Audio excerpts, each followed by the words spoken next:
Hello again. Wow, Paul, have you recovered from Hero Talk yet? I think so. Yeah, yeah. I'm glad to be kind of moving on.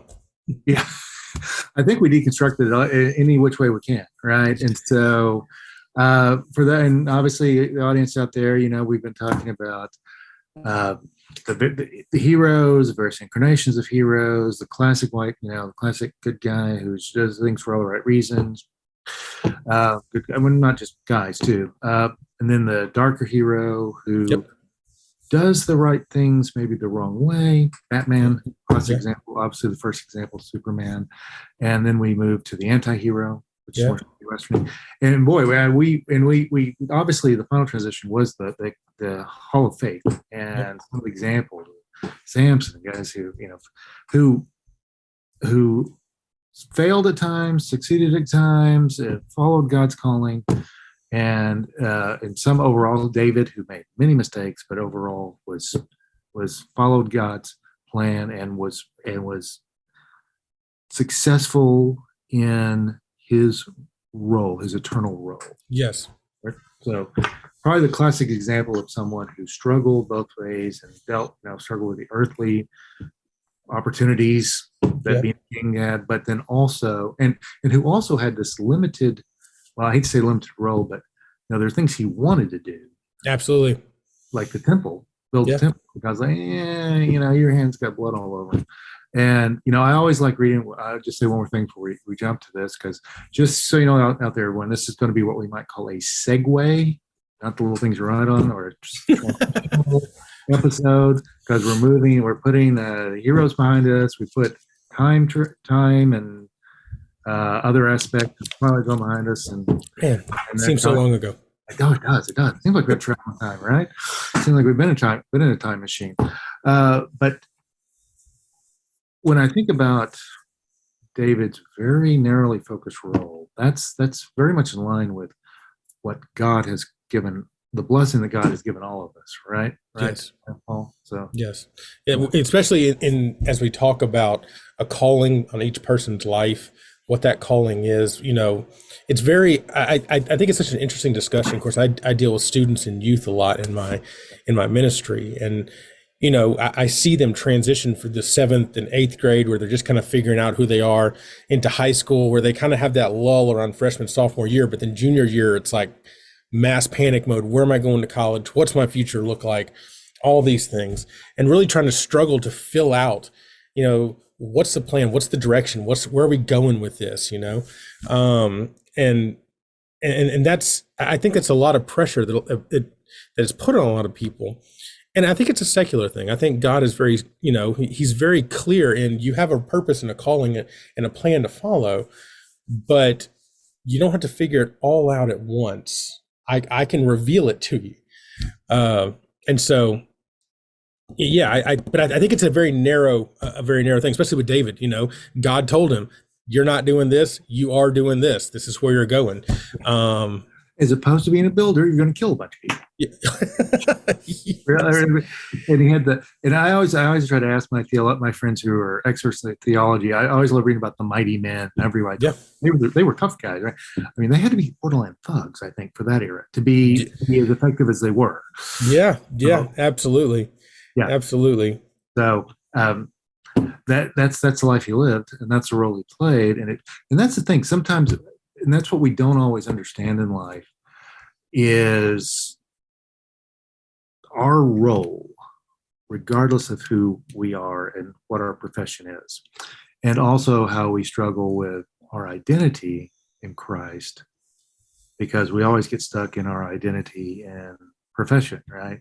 Right. I'm a professor, you're a youth minister, you'll be a professor, there'll be lawyers, there'll be doctors, there'll be politicians, even God loves them. So we have all of these jobs that we think have nothing to do. I mean, obviously yours has direct, and that's kind of that's why I like we're kind of on screen together, because we look at some professions as this is directly kingdom building, others that are just kingdom building adjacent. And that's why I wrote this book. And I think you have your copy with you. I do. Yes. What's the plan? So What's the plan? we have published 2022, the Quick Press. And so this next, say, 4 to 5 episodes is dedicated to that book and what that tells us about our calling in life. I haven't, it was not really an age or generational appropriate book when I wrote it, but I do think it's probably mostly focused on Gen Z and younger Yes. folks. Yes. So, and Well, and I've actually some of my parents and my kids have actually picked up a copy. So, yeah, and one of them specifically, he's a sophomore now, and his mom is, he's kind of in the tail end of his sophomore year, and his mom's saying, "Hey, I think this would be good for him to read, kind of get a feel for it." So, right. yeah, I'm excited to be reading it along with you, and kind of talking through it as we definitely discuss kind of the overall themes and directions of it for sure. So just let's kind of go general. Again, we're just kind of setting the table. This is, you may even call this, you want to call it an appetizer, an app episode, where we're just putting things together for the discussion of the book. If I were to do an elevator pitch for this book, I would say the focus is on identifying the criteria that's important to you, which creates your plan in life, right? And plans equal priorities. You're going to plan for what's important to you. And so in the book, chapter 2, I list worldly criteria and godly criteria. Which one's more important to you? And so the book is built along those lines. And the original title, I had a bunch of original thoughts on it, but the original title was the Gennesaret Gap. Am I saying that right? Gennesaret Gap? Yeah, I'm Southern, so I say Gennesaret. Gennesaret's fine. I'm saying Gap right. But the idea was that when it's Luke 5, right? And so God is calling, Jesus is out there with the fishermen, right? Mm-hmm. And he gives them 2 commands. He's like, go out there, they haven't caught fish at all. And go out there and go fishing. And they have their biggest haul. I think it was their biggest haul ever. Right? Yeah, they're breaking the nets, right? Barely get back. Yeah. Sure. So, thank you. Right? And then the second command is, okay, well, that's great. Give it all up and go follow me. Now, I gave you all these fish, so you saw what I can do. Change your heart and go follow me. And the challenge I deal with, I think everyone deals with, is command 2 is our command, right? Mm-hmm. But most of us get stuck in command 1, right? Because we're like, okay, we're doing, and it's is it fair to say it's a very American thing to go, okay, I love, I love my stuff. I love my job. I love the paycheck, Yeah. Not everybody loves their job, but people have, and sometimes it's, you have to have some stuff, right? It's not like right. You love your stuff, but you have responsibilities and you get caught up in, well, thank you. And I hear this a lot, like Jesus has really blessed me with this new job, this new money, this new opportunity. And we kind of think of, okay, God's just continually lobbing blessings, earthly blessings our way. Right. And we don't understand or identify the eternal consequences and outcomes of those. Yeah. Well, and I want to kind of talk about this really quickly because I think it's so impactful, that you chose this section, because it shows such an interesting dichotomy. Think about, Jesus is basically telling these guys, Peter and the rest of them, go do your job. They're fishermen. Go do your job. And he blesses them with immediate success, probably the greatest success that they could even imagine at the time. And you have this contrast of, hey, that's great, now come follow me. If they had gone, if he had said, go do your job, and they still pulled in nothing, right? You can imagine probably the dejectedness they would have felt. You can imagine, their feeling of, this is pointless. This plan is not going anywhere, right? To use the same kind of language. And then when Jesus said, okay, follow me, they'd have been like, what do I got to lose? Sure, I'll follow you. But notice their calling did not come from a place of pure logic. It was so contrary to anything that they probably were thinking, right? Jesus just blessed them, huge haul. It's like, hey, this is great. We're going to be wealthy. This is wonderful. Big day, right? It'd be like if you did a huge multi-million dollar merger or multi-million dollar sale in a corporate world, and then someone come to you, got a big gift, yeah, boss is like, hey, you got a great commission on the line, but I need you to leave that on the table and go do something else. Go be a missionary in Ghana or something. Of course, it's so contrary to the logic. But I think that is what is so important about that piece is, like you said, it's a very American mindset, right?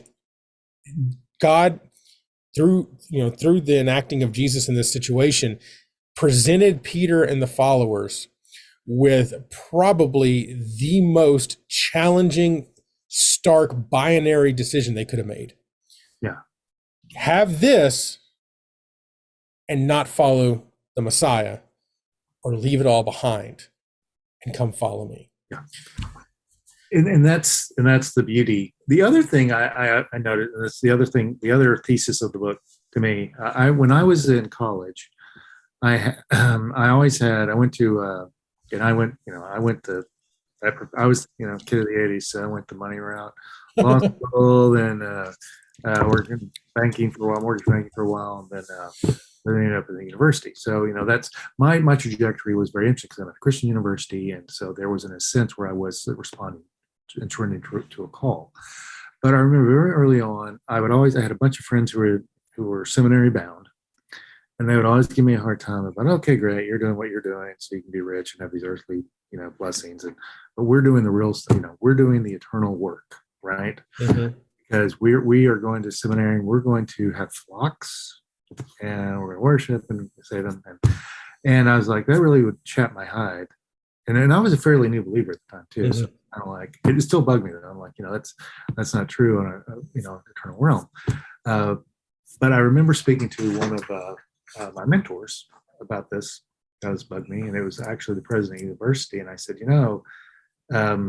all that what I'm doing is going to be, should have significance and importance, and then all these other things, other jobs, executives, whatever, or politicians, lawyers, things that people kind of either take for granted or loathe. Mm-hmm. They have value, and I said, I think obviously being a pastor and a minister is critical as well. And his response was, well, it's true that all of those things are good, but if we could all do if we could all focus on basically saving souls, then that's what we should be doing. But we can't all at least have an overt job that does that. Right. And so, and that's, he kind of put it another way. And even that's kind of stuck with me too. And that bugged me too. Well, that's not right. And then my take on it was, and we talked about this here at the DBU, is this sense of, I guess they called it a creation calling, and the idea that every job we do is going to have eternal consequences, whether you're a missionary in Ghana, mm-hmm. whether you're a pastor of a church, large or small, or whether you're an accountant trying to figure out LIFO or FIFO or whatever else. So, or, a lawyer trying to deal with mergers and acquisitions or a lawsuit, it's somehow it's there because it's part of God's plan. And there's some things that you can overtly and intentionally do in your life to enhance your eternal calling and your eternal right. spirit. And there's priorities you can make. And there's this other element, this other aspect of it where you just trust that God's going to use you in ways that you'll never know. Absolutely. And, I wonder, obviously the Bible doesn't say this, but knowing Peter and James and John to be, human beings, you gotta kind of in some ways personify what they were thinking and think, well, it makes you wonder am I letting go of something potentially here, but something else is going to come bigger in the future? We had James and not James and I forgot, is it James and John or James and Andrew? I always get them backwards, but the two that said, hey, we want to come sit at your right and left hand, and when you come in your kingdom. Isn't it Andrew? Because Andrew was always kind of, I think you're right. The sons of thunder. Do you think that he was Jesus' favorite all the time? And yeah. Yeah. And so even they to some degree.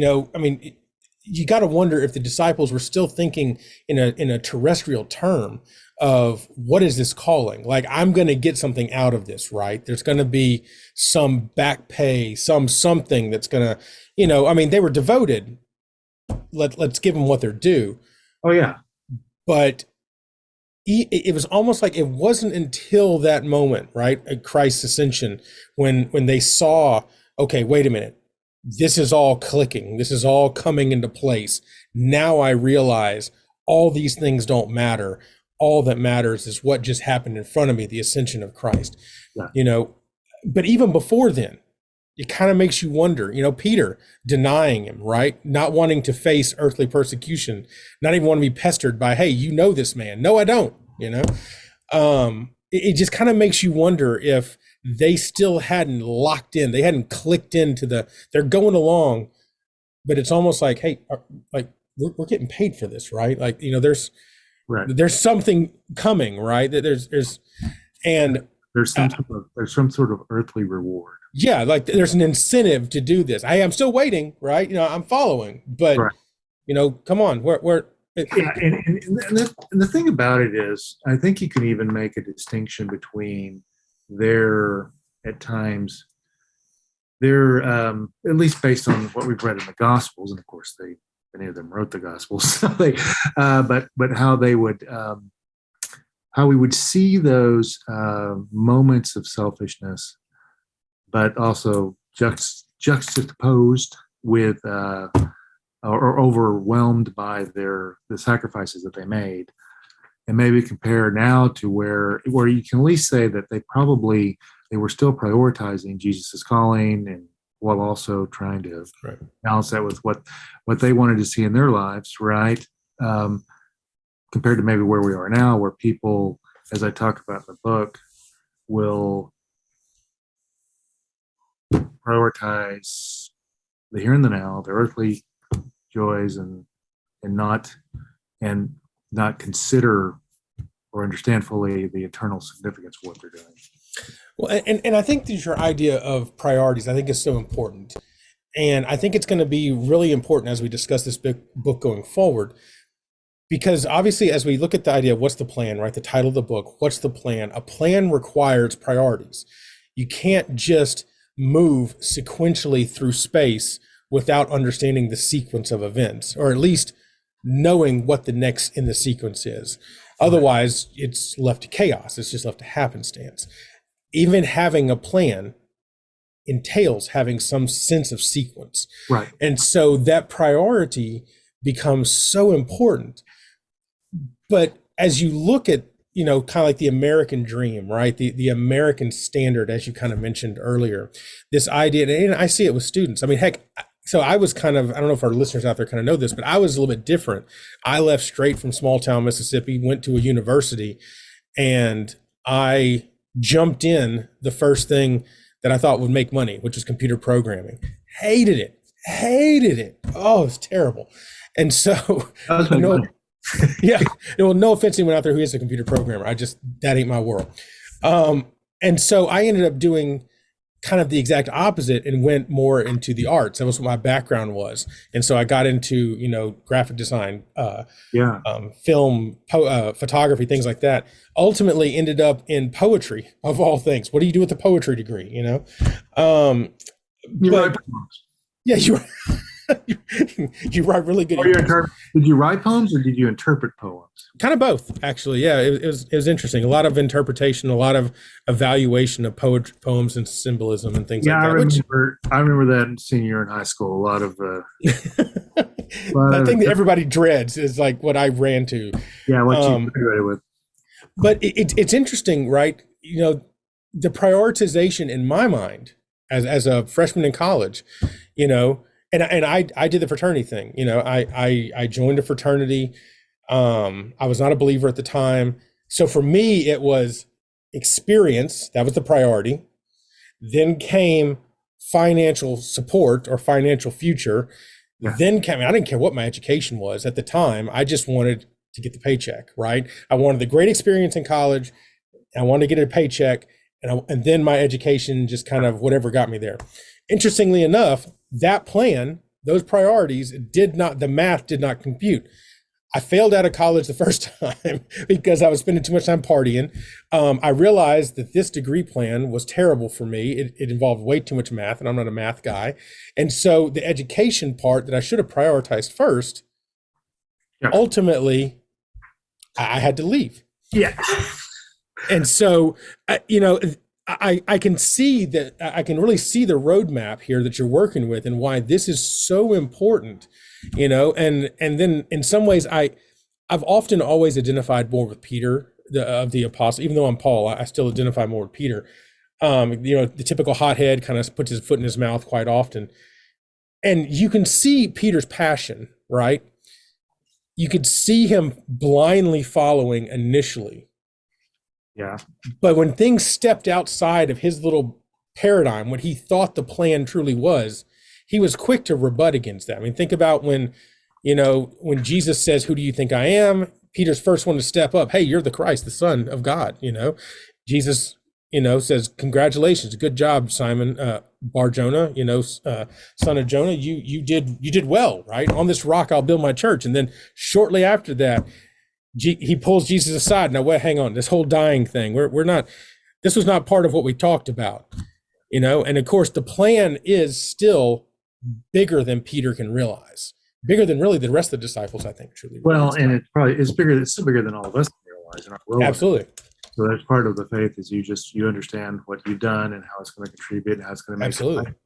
Well, and of course, when we say that, though, there's also some, and this is where we'll pick up in the book as we move forward, the mindset, the approach that you have to take to maximize that and to maximize how God will use you. And that's probably the hardest thing to figure out is, what, and so there's that sense of going where God wants you to go, giving up those things God wants you to give up, even if they're on the face of them not bad things, right? Right. But letting go of those for the call, that's a challenge. So and here's what's so interesting, and I know we're running low on time, but I wanted to just kind of throw this out there for our listeners to think about. Right. As we're coming out of the hero idea, right? And I look back in my own story, right? Obviously, I would have never thought at one point in my life you'd have told me I'd be a youth minister for almost 15 years, let alone being getting a PhD in Christian philosophy.